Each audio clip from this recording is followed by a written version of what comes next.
እንዴት ነህ? አቤት። ደህና ነህ? አለሁ። ሁሉ መልካም ሁሉ መልካም ነው ወይ አልኩ። ደህና ነኝ። ደህና ነህ? አንተን አይቼ ነው የቆምኩት። ወዴት እየሄድክ ነው? ደስ ይላል።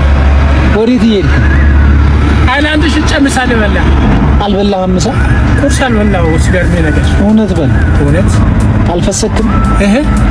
ፍስኩን አልፈሰክም? የገና ደህና ነኝ። ከየት አምጥቼ ነው? ስጋ ነገር አልበላህም? ከየት አምጥቼ እበላለሁ? እሱማ የእኛ እኮ ከባዳ ነገር እኮ ነው። የእኛ እኮ ወርቅ በላይ እኮ ነው። እሱ ቅንጦት ነው አይደል? እሱ በጣም ከባዳ ነው። የእኛ የት እናገኘዋለን? እሱ ተውና ደረቅ እንጀራ በሽሮ ራሱ መብላት በጣም ከባዳ ነው በእኛ። ልክ ነኝ አባት። ና እስቲ ዛሬ እኔ ጋር እንሂድ። ና ግባ። እመነኝ ዝም ብለህ። አይ እዚህ ደርሻለሁ። እኔን አስቀምጬ ልውጣ? እመነኝ ዝም ብለህ ና። እኔ ወንድምህ ነኝ። የምትወደው ምግብ ምንድን ነው? ያው ኢትዮጵያዊ ምግብ ደስ ብሎ እንጀራ ነው። ሌላ ምን ነው የናፈቀ? አንድ ዳቦ፣ አንድ ፓስታ ጋር ይሄን ባት ፓስታ በዳቦ። አዎ የናፈቀ ነገር የለም? ዛሬ እኔ ጋር የምትበለው የናፈቀ ነው? እሱ በቀኛል። ፓስታ በዳቦ። አዎ ቅድም ስጋ ስልህ ምንድን ነው ያልከኝ? ስጋ የኛ ወርቅ ነው፣ ብዙ ወርቅ ነው። ለምን ስትል ኑሮ ጋራ አንመጣጠንም፣ አይደርሰንም፣ አንደርሰው። የኔ አባት ና እስቲ ና እንውረድ።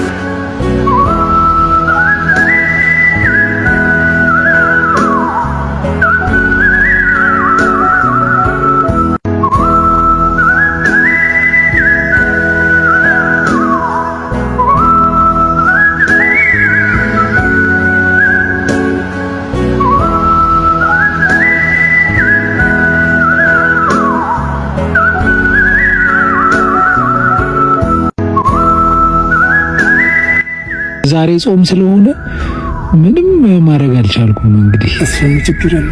ቢፈስኩልኝ ደስ ይለኝ ነበር። አብረን ብንበላ ኑሮ አሁንም እግዚአብሔር ይስጥልን ነው። ነገ ደግሞ ፍስክ እንዲበሉ እቺ ስንት ትመስሎታለች? 10 ነው። 10 ሺህ ብር። አመሰግናለሁ። እቺንም ይጨምር። እግዚአብሔር ይስጥልን ነው። አሜን። እኔ አሁን ይሄንን እንዳልኩ አላጠፋም ብያለሁ። እሺ ማደርገው ነገር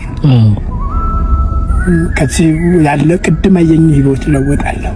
እሺ አረ እኔ ታላቅ ሆናል። 51 ዓመት ማለት ቀልድ አይደለም። እውነት ነው ጋሽ፣ ትልቅ ሰው ነህ።